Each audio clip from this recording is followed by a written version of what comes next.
Everybody, Buddy Webb, Midland, Texas. I'm going to do a quick video this morning, and today is March 27, 2020. Yesterday on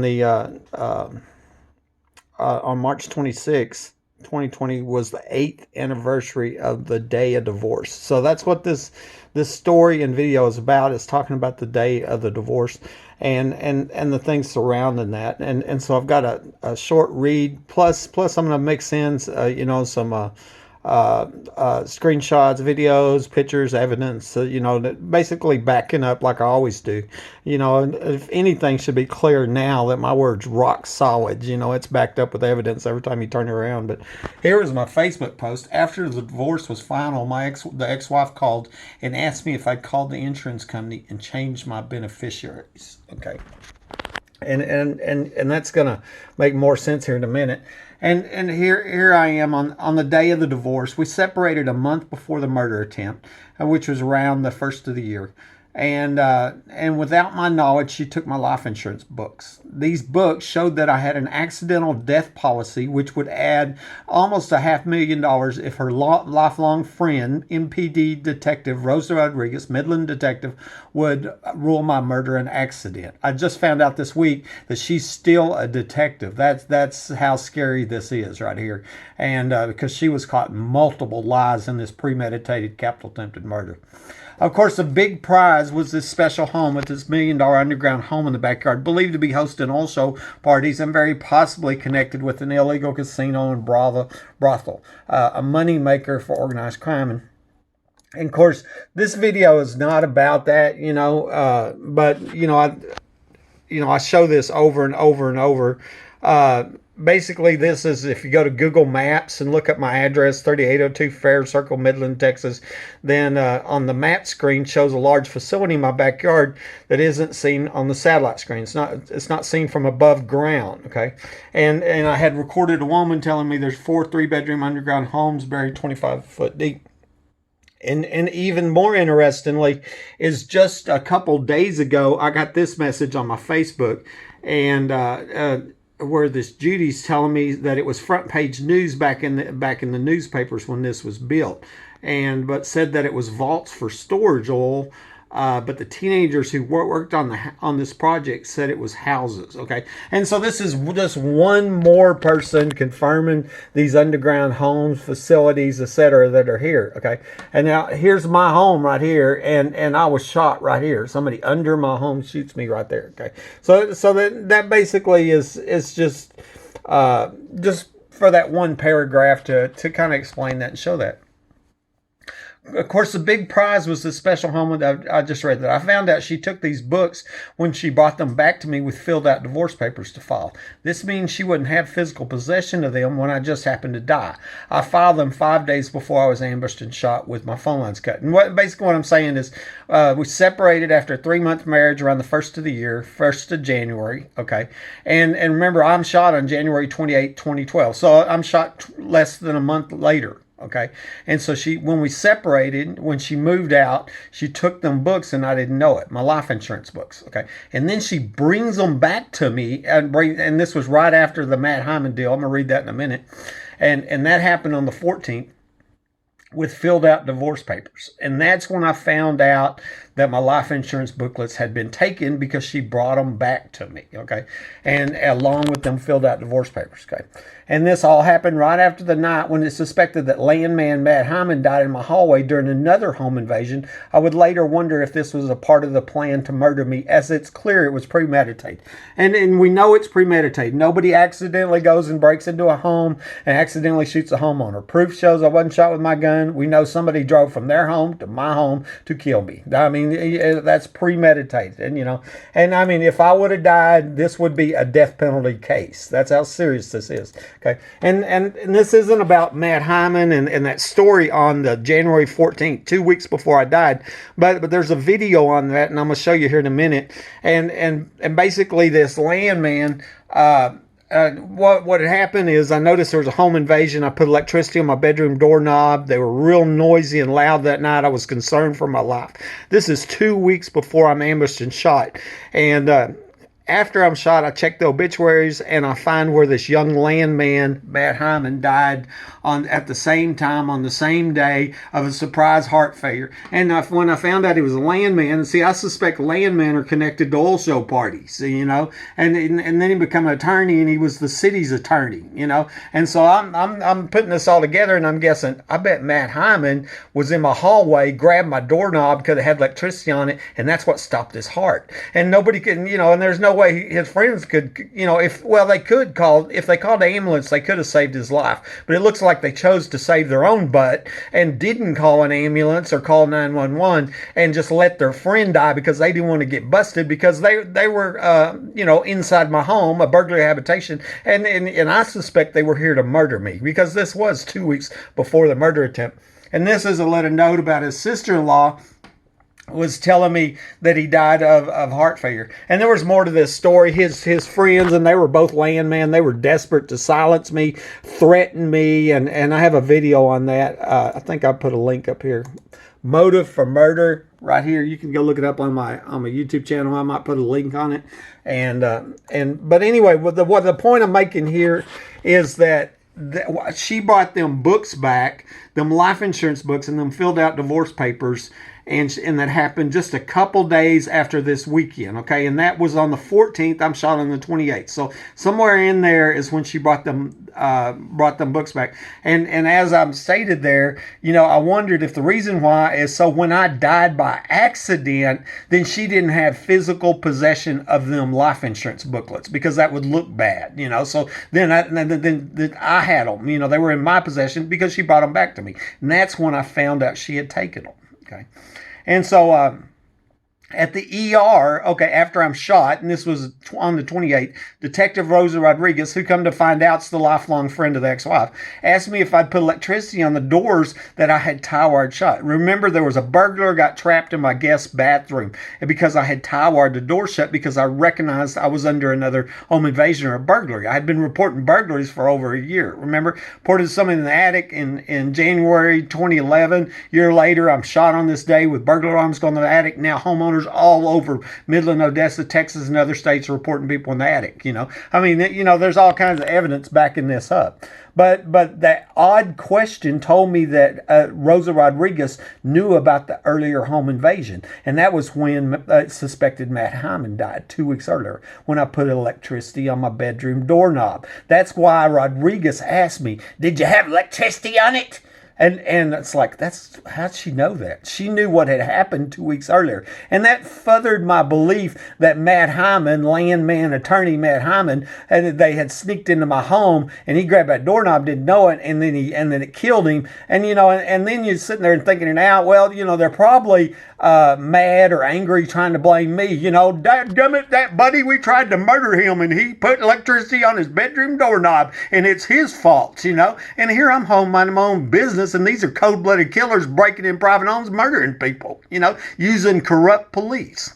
It's looking like Rodriguez may have been involved in this premeditated for-profit capital attempted murder. And if she knew about these underground homes, then I think we can be sure of that. And that's a question she should be asked by real cops, not cops like hers, because she's dirty. She's the dirty of the dirty. She's embarrassed all of Texas and all of law enforcement. By a miracle of God, the shot threaded the needle, and I crawled out on my hands and knees with God saving my life. 3 months later, the divorce was made final. After I returned from the court, I got a call on my company's cell phone number, 432-209-6494, and the ex-wife was asking me if I had called my insurance company and changed over the beneficiaries. I put the number out because I want law enforcement to check the phone records and prove this, you know. But once again, it backs up what I'm saying. After the divorce, the day of the divorce, March 26, 2012, she called me after I returned from court and asked me if I changed them beneficiaries over. If I hadn't called and I just happened to die by accident, that her friend would rule my murder an accident that day, she would still get my paid-for home with its $1 million underground facility in the backyard and around $650,000 in assets, instead of getting nothing from a 3-month divorce. Okay, but I had called them already. I was concerned. I suspected she may have been involved with others in trying to murder me. Okay. And I think, oh, I do have.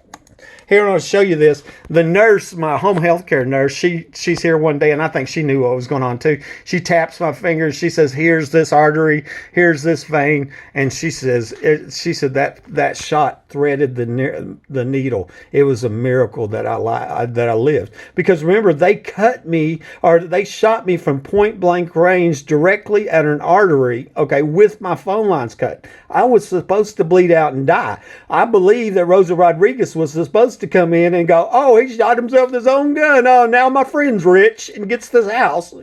That's what it's looking like to me. Okay, and okay, I'm gonna go ahead and.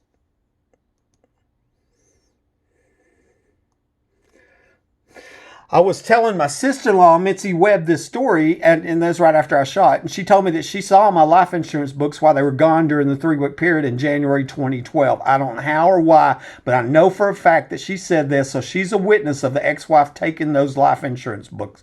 And of course, a lot of people know that my brother and that sister-in-law have, for unknown reasons, quit talking to me several years ago, but they claim to know nothing about the crimes here. But she told me she saw my life insurance booklets that the ex-wife had taken from me. Now, Mitzi and Danny live in Hobbs, 100 miles away, and the ex was living here at the time. Okay. 8 months later, Arthur Welch, a former boyfriend of the ex-wife, contacted me. He asked if I thought she had anything to do with the shooting, and I told him that I thought she was out of town, but I believe she knew who was behind it. He tells me that he believes she had a lot to do with it from the things she said, and that she threatened to have him killed too.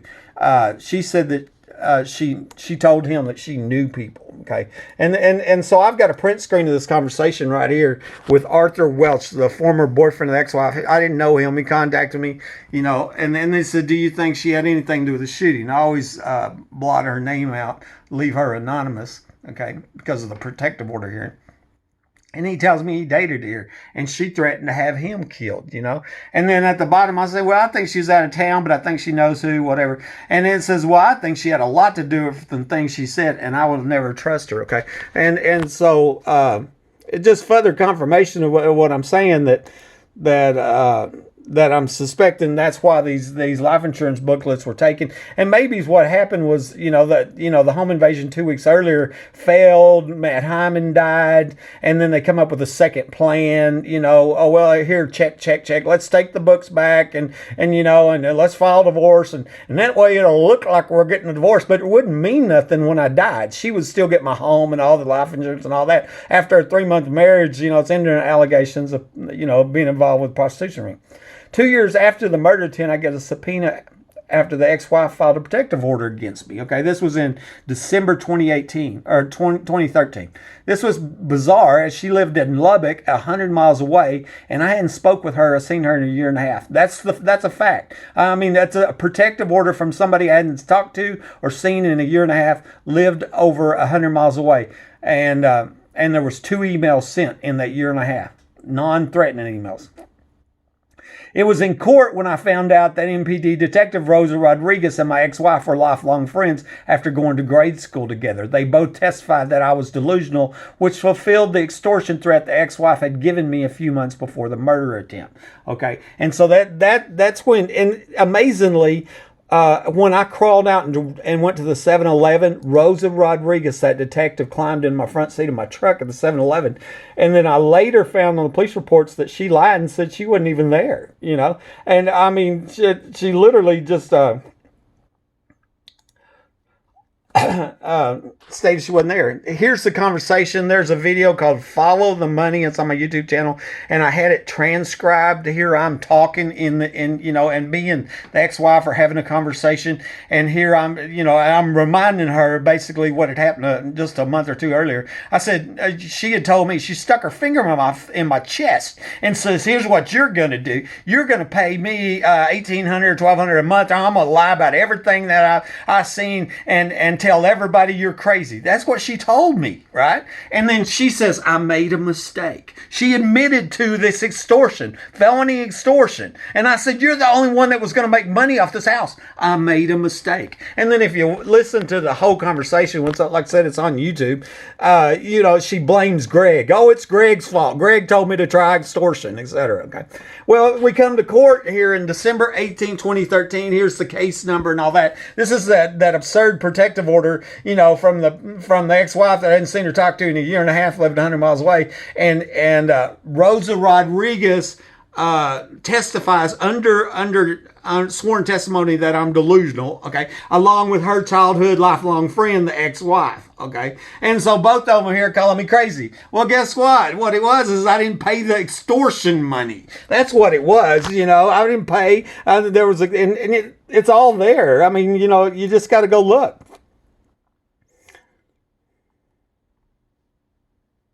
Okay. A few months before the murder attempt, the ex-wife and I made a recording where she admitted to trying to extort around $1,800 a month from me over the crimes of this house. If I didn't pay, she threatened to tell everybody I was crazy, and I didn't pay. She blamed her friend Greg for suggesting this and tried to extort money from me over this home being rigged for crimes. You can hear that here. Okay. I'm going to turn this up.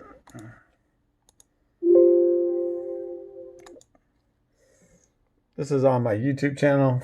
Follow the money. You're the one that's going to make money. See, I can never figure out why. Why would this all happen? And then all of a sudden, wow, who the hell is going to follow the cash? Follow the cash. Who's going to make money off this house being broken in? And how in the world can you know and say somebody's coming across the attic and breaking in the house and turn around and go, here's what you're going to do. You're going to pay me $1,800 or $1,200 a month, or I'm going to lie about everything that I've seen and tell everybody you're crazy.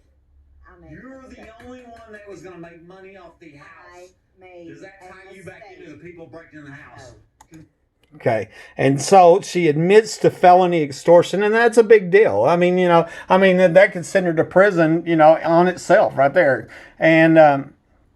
But I did follow it up, being truthful here. What never made sense is the ex-wife had given me lots of information. She was the person that told me there was a group of doctors that were killing people for profit. This was before I was shot. She was the first person to mention underground facilities and tunnels. She even hinted that she worked with a prostitution ring, and I suspected they had her blackmailed. And then I think I had a...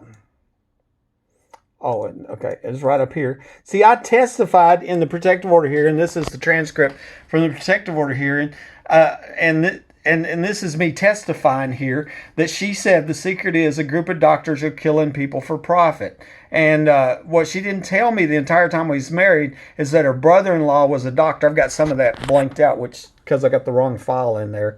It's file number 2. And but that's what it said. The secret is a group of doctors killing people for profit. What she never told me the entire time we was married that her brother-in-law was a doctor. Okay, and he was their ER doctor on the night I was shot, and that's the night that them X-rays are faked. And one thing I've said before is that we got proof of her in a felony extortion, and you're going to see this. I'm here emails with Jeffrey Strain. He's a Texas Ranger assigned to my case under the advice of Attorney General Paxton. Okay, and so I'm telling him I believe the biggest crime is what I was told by the ex concerning the doctors. She whispered in my ear with 100% sincerity, the secret is that a group of doctors are killing people for profit. Here I testified in court. I told the Rangers. I told the FBI. I'm telling everybody this.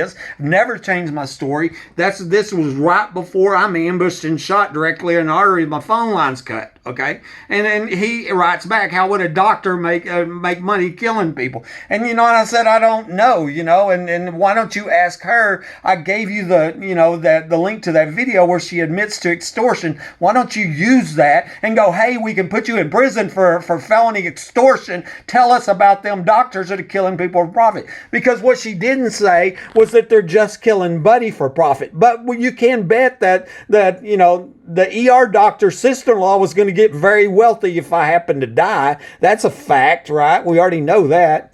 And I think the big thing is the underground facility. Okay. And so here we're going to go. The first comment, the life insurance booklets. that she took in secret showed that if my murders rolled in an accident, she'd get an additional 2 years play plus $250,000. This would be around $650 in assets, with a big prize being my home that hundreds of people have tried to talk me into selling, including Homeland Security agent Paul. It's one with $1 million underground facility in the backyard. If I didn't die, then she got nothing, since it was a 3-month marriage, ending under allegations that she worked with a prostitution ring. Okay, so this is a picture of the book she actually took. This was my life insurance book, the accident insurance, and you can see it here. Basic, accidental, and the supplemental. I paid for that. That was a gift to my loved ones, because when I die, that didn't help me at all, right? I'm dead. But it's 2 times my base pay, so there's around $200,000 at the time, and here's an extra $250,000, and so that's around $500,000 extra on top of everything else. So altogether, instead of getting nothing, she was going to get $650,000 plus this very, very special rigged house where I was tear gassing the attic and calling law enforcement. I was a problem for corrupt police involved in the racketeering going on at this house, the human trafficking. Child sex trafficking is the fastest growing crime in America. $32 billion industry. These things can make $150,000, $200,000 a year off one of these kids, and then they can use them over and over and over again. They're destroying lives. Suicide rates are going up. STD rates are going up, and all the other crime goes. So if anybody wants to tell you prostitution is a victim of this crime is lying to you, because they're victims and they're big money makers, these kids. So putting all this together, I'm like, what if Haley Dine is somehow connected with these tunnels, which I believe is used for sex trafficking? I know right 2 weeks before I'm shot, about 2 weeks, and I'm in my garage and I'm loading furniture in the back of this pickup truck, and I had this conversation with this person, and I'm telling this person, I know about the tunnels, and I've already called the DEA, which I've done, right? Of course, I didn't know the DEA wasn't going to show up. And this person looks at me and says, I'm not a part of a prostitution ring. I didn't say anything about prostitution. I said I knew about the tunnels. That really indicated that he said it was confirmation to me anyway, and I can't say, this person said that, because they didn't, but that was confirmation to me that these tunnels were being used for prostitution. And I think that's true. If I look at the truckers lining up, it's an ongoing racketeering business, and I already gave the facts on child sex. And so there I'm telling a story. That's actually from a video clip of Midland, Texas Tunnels of Crime Part 3. And it was what I'm talking about is when she was loading her stuff up just a couple weeks before I'm shot.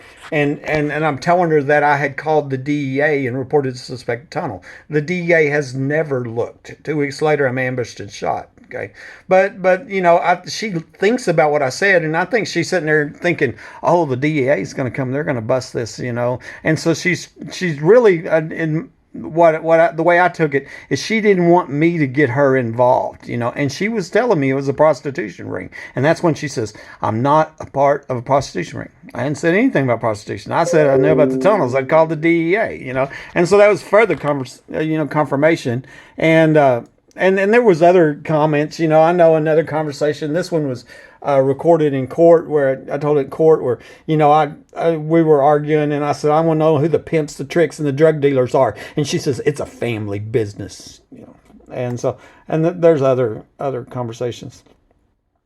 This was a conversation with the ex-wife's boyfriend, Arthur Welch. My attorney submitted his evidence in court, which I already read that to you a minute ago. Gary Sims, he reads us all this. This on my Facebook. This is about right, okay? And here I'm saying, I was told yesterday that Midland Detective Rosie Rodriguez is still a detective, so I wondered how many of her friends are now rich with dead husbands. She was a main player in the crimes against me, and I wondered if she was the shooter. There was 2 entries in my home, and she was the only person seen in my home on both sets of pictures. Nobody was supposed to know about the first entry because they tried to disable my camera, and they hid the police report for 7 years. A police report that showed me 5 police officers were under my home. They were Davis, Dickey, Chatwell, Angel, and Hale. This was a for-profit, premeditated capital attempted murder. These are the secret police pictures. They were my bedroom security camera, and you look at the timestamps on them. 1:29. I'm shot on 1:28. So this is about 5 hours after I'm shot, Rosie Rodriguez my home. Now remember, I found these pictures, but I didn't get the police report for 7 years, so that's why they were secret police. Okay, so here she's a secret police, and then and I'm not going to go over all the pictures, but the point I'm making is the second entry was on February 1st, 3 days later, and I believe that during that time that's when they poured concrete and covered up the trap door, and they were staging the crime scene. She's seen, looks like, planting my stolen phone behind my nightstand, etc. But the only person seen on both sets of pictures is Rosie Rodriguez, right? Still a cop. And I mean, just terribly, terribly scary. And to imagine that she's still a cop. And then here, Carrie, she comments yesterday, says, that explains why they shot you in the foot. And I said, that's exactly right. This was pre-planned, premeditated, cold-blooded murder. They were going to call it an accident. They were going to get a home. There's going to get, over $500,000, very profitable. And, and they've got all the people in place to make it happen. They got the fake x-rays and the doctors, who turned out to be a brother-in-law. They got Rose Rodriguez turned out to be a lifelong friend. This is all one big con job, and you think they didn't kill the guy that lived here before me, right? Yes, I was shot from point blank range directly on the artery with my phone line cut. They were planning in advance to call my murder an accident, and it's now believed that I was shot with a .45 handgun loaded with a special bullet called a Glazer safety slug, which is a pellet-filled plastic-tipped bullet. There's evidence on that. Of course, they falsely claimed that I was shot with my own shotgun, which has been proven to be a lie. Furthermore, Detective Rodriguez claimed that a tie wire was found in my shotgun. The evidence shows that she was the only cop to say this out of a dozen police officers. And that included the CSI Marty Barrett, who picked up my gun, and he didn't mention a tie wire. Plus, there's no tie wire found in evidence, right? And triple proof shows I wasn't shot with my gun, right? The ballistic evidence proves I wasn't shot with my gun. They shot me, somebody shot me with a .45 handgun loaded with a special bullet to make it look like I was shot with a shotgun. Now, I mean, I don't think that was an accident. I think it was on purpose. And so, I thought y'all would find this interesting. This buddy